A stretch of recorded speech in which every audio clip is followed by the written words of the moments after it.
আমার কাছে মনে হয় যে 5 আগস্টের পর থেকে যারা বাংলাদেশের সবচেয়ে মানে যৌক্তিক কথা তুলে ধরছে তার মধ্যে ব্যারিস্টার রুমিন ফারহানা একজন। 5 আগস্টের আগে তো বটে, কিন্তু 5 আগস্টের পরে অনেক বেশি যৌক্তিক জায়গা থেকে এটা বলছেন, এবং এর জন্য আমি দেখতে পাচ্ছি যে তিনি বিএনপির মধ্যে অনেক সমালোচিত হচ্ছেন। তিনি মানে অনেক জায়গা থেকে বলা হচ্ছে যে তিনি যথেষ্ট পরিমাণে বিএনপি আর থাকতে পারতেছেন না, অন্যদিকে চলে যাচ্ছেন।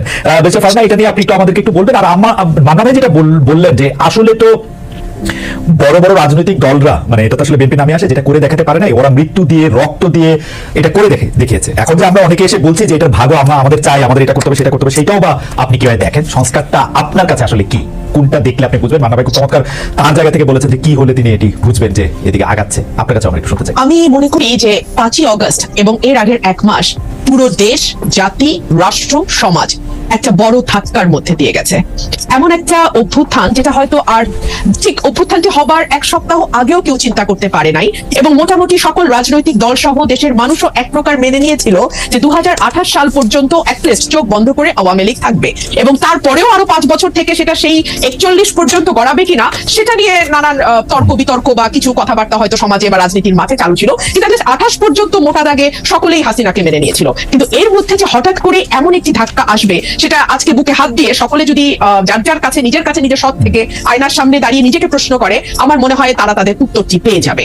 আর যে কথাটি আপনি বলছেন যে খুব বেশি বোধহয় আর পার্টিজান থাকা যাচ্ছে না, খুব বেশি বোধহয় বিএনপি আর আমাকে মনে হচ্ছে না, তার কারণ সম্ভবত এই ধাক্কাটি না আমার মনে হয় প্রত্যেকের ভেতরেই নাড়া দিয়ে গেছে। ধরুন, আমি যদি একজন ব্যক্তিগত রাজনীতিবিদের বা একজন রাজনৈতিক ক্ষুদ্র কর্মী এবং একজন আইনজীবী মানবাধিকার কর্মীর চোখ দিয়ে পুরো ঘটনাটিকে দেখি, আমার কাছে মনে হয়েছে কেবলমাত্র একটি নির্বাচন, কেবলমাত্র সংসদ সদস্যদের এক পালের পরিবর্তে অন্য পাল গিয়ে সংসদে বসে যাওয়ার জন্যই এই 2000 মানুষ রক্ত দেয়নি। আবু সাইদ একেবারে নির্ভীক চিত্তে একটা গুলি, তারপরে আরেকটা গুলি, এবং ধীরে ধীরে তার মাটিতে বসে পড়া, এই বিষয়গুলো আসলে না এক পাল মানুষের বদলে আরেকটা পাল মানুষের বসে যাবার জন্য হয়নি। এবং আমার কাছে মনে হয়েছে যে আমার চিন্তার জগতে যে বিরাট একটি ধাক্কা লেগেছে, এই ধাক্কাটি আসলে সকলেরই কম বেশি লেগেছে, কিন্তু এটার স্থায়িত্ব বা এটার ইম্প্যাক্ট এক একজনের জীবনে এক এক রকম হবে। ধরুন, আমার কাছে মনে হয়েছে যে একটি সুষ্ঠু নির্বাচন, বাংলাদেশে যদি একটি সুষ্ঠু নির্বাচনের ধারাবাহিকতা থাকতো তাহলে কি হতো? বিএনপি সরকার গঠন করতো এবং শেখ হাসিনা এবং আওয়ামী লীগ বিরোধী দলে বসতো। 18তে গিয়ে হয়তো আবার তারা ক্ষমতায় যেত, 24-এ হয়তো আবার অন্য আরেকটি দল বিএনপি হয়তো ক্ষমতায় আসতো। এভাবে একটা পালাবদলের মধ্যে দিয়ে যেত, এবং পালাবদলের মধ্যে দিয়ে গেলে যে বিষয়টি হতো, খালেদ, আমার কাছে মনে হয় রাষ্ট্রের যে প্রতিষ্ঠানগুলো যেগুলোকে দুমড়ে মুচড়ে ভেঙে ফেলা হয়েছে 15 বছরে, সেই প্রতিষ্ঠানগুলোকে এভাবে হয়তো ভেঙে ফেলা যেত না। আজকে যেভাবে আমরা দেখতে পাচ্ছি মসজিদের খতিব থেকে শুরু করে একেবারে পাড়ার স্কুলের হেডমাস্টার পর্যন্ত পালিয়ে যে প্রাণ বাঁচাচ্ছেন, কারণ সোশ্যাল টেক্সচারটা পুরোপুরি নষ্ট হয়ে গিয়ে একেবারে প্রান্তিক লেভেল পর্যন্ত সকলকেই এক দলের সদস্য হয়ে যেতে হচ্ছে। এই অবস্থাতে বাংলাদেশ যেত না। একটা পাওয়ারের একটা ব্যালেন্স থাকে, ভার্টিক্যাল এবং হরাইজন্টাল। ভার্টিক্যালটা হয় রাষ্ট্র, হরাইজন্টালটা হয় সমাজ। কিন্তু আমাদের এই সমাজের টেক্সচারটাকে, সমাজের বুননটাকে খুবই সিস্টেম্যাটিক্যালি হত্যা করা হয়েছে, এবং হত্যা করা হয়েছে খুবই একটা পারপাসফুলি, একটা মানে লক্ষ্যকে সামনে রেখে। লক্ষ্যটা হচ্ছে আমাকে যে কোনো মূল্যে ক্ষমতায় থাকতে হবে। সুতরাং এরকম ভুল যদি পরবর্তীতে কোনো রাজনৈতিক গোষ্ঠী এই ভুলটি করবার ন্যূনতম চেষ্টা করে, এই দেশের মানুষ কিন্তু মরতে শিখেছে, এবং ওরা কিন্তু একটা ভীতির মধ্যে ছিল। হ্যাঁ, 15 বছর লিখতে ভয় পায়, বলতে ভয় পায়, নিজেকে এক্সপ্রেস করতে ভয় পায়, ইচ্ছা করে একটা পালের মধ্যে লুকিয়ে থাকে।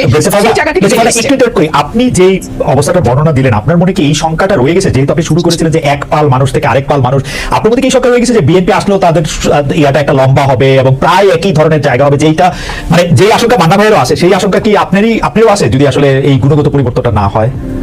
দেখুন, বিএনপি 17 বছর নানান রকম জুলুমের মধ্যে দিয়ে গেছে।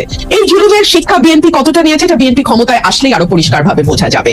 তবে বিভিন্ন জায়গায় আমরা যেই মেসেজগুলো পাই, সেই মেসেজগুলো খুব সুখকর নয়, নিজেই স্বীকার করছেন, তাই না? তো তাহলে অথচ উনি কিন্তু বারবার ওনার নেতাকর্মীদের সতর্ক করছেন। এখানে 2-3টা বিষয় হতে পারে, যে এক হচ্ছে যে ওনার বক্তব্য কি ওনার দলের তৃণমূলে যারা এই ধরনের কর্মকাণ্ডের সঙ্গে যুক্ত হচ্ছেন, মধ্যম পর্যায়ে যারা যুক্ত হচ্ছে।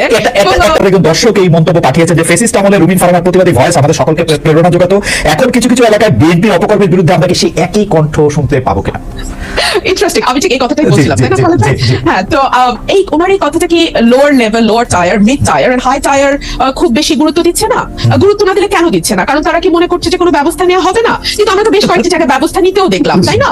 যদিও পরবর্তীতে আমরা দেখেছি যে অনেকেই আবার স্থগিত পদ আবার ফিরে এসছে, কিংবা বিরাট অভিষেকও হয়েছে দলে। তো এগুলো কি আসলে একটা বার্তা পৌঁছায় যে আসলে খুব বেশি কিছু হবে না, এই প্রথম একটু ব্যবস্থা হবে, পরে আবার যেই থোর বড়ি খাড়া বড়ি থোর। তো এই কথাগুলো বলবার একজন রাজনৈতিক কর্মী হিসেবে আমার বাংলাদেশে বসে একটু কিছু টোল আছে ডেফিনেটলি, তাই না?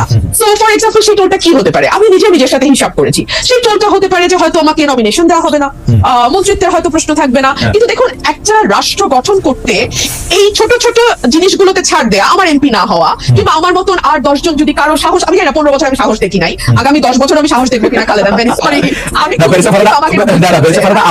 আপনাকে একটু থামাই এই পর্যায়ে। আমি শুধু প্রশ্নটা করে রাখি, সেটা হচ্ছে যে আপনি একাদশ জাতীয় সংসদে অন্যতম বিরোধী কণ্ঠস্বর ছিলেন, সংসদের মধ্যে সংসদের বাইরে, কিন্তু যারাই বিগত 3 সংসদ নির্বাচন অংশ নিয়েছেন, সংসদে গিয়েছিলেন, তাদের ভালোভাবে দেখছেন না বৈষম্য বিরোধী ছাত্র আন্দোলনের নেতারা বিগত 3টি নির্বাচনের সমালোচনা করলে সংসদে থাকা ঠিক হয়েছে কিনা সেটি প্রশ্ন করছে। আমাদের দুটি প্রশ্ন, যে আপনি আসলে অন্য কোন রাজনৈতিক দলে, বিশেষ করে বৈষম্য বিরোধী ছাত্র আন্দোলনের যদি একটি রাজনৈতিক দল সংগঠন করে সেখানে আপনি যাবেন কিনা, আর দুই হচ্ছে যে আপনি যে আশঙ্কাটি করছেন যে আসলে নমিনেশন মনোনয়ন না পাওয়া। আমি একটু ক্লিয়ার করি, নাহলে না খুব একটা হেজি হয়ে থাকে। মানে আমি বলছি এই ঝুঁকিগুলো বাংলাদেশের প্রেক্ষাপটে তৈরি হয়, আমি পাবো না বা পাবো কোনোটাই বলছি না, এই ঝুঁকি তৈরি হয়। এখন এই ঝুঁকি নেওয়ার দেশের স্বার্থে, দেশের কল্যাণ, এবং যে ধরেন এক গুচ্ছ মানুষ, কয়েক লক্ষ মানুষের কিন্তু একটা প্রত্যাশা যে 15 বছর তো ওই মানুষটিকে আমরা সত্য বলতে দেখেছি, সাহসী ভূমিকায় দেখেছি, এখন কি তিনি ওই জায়গাগুলোতে কম্প্রোমাইজ হয়ে যাবেন একটি নমিনেশনের জন্য কিংবা একটি মন্ত্রিত্বের জন্য? কম্প্রোমাইজ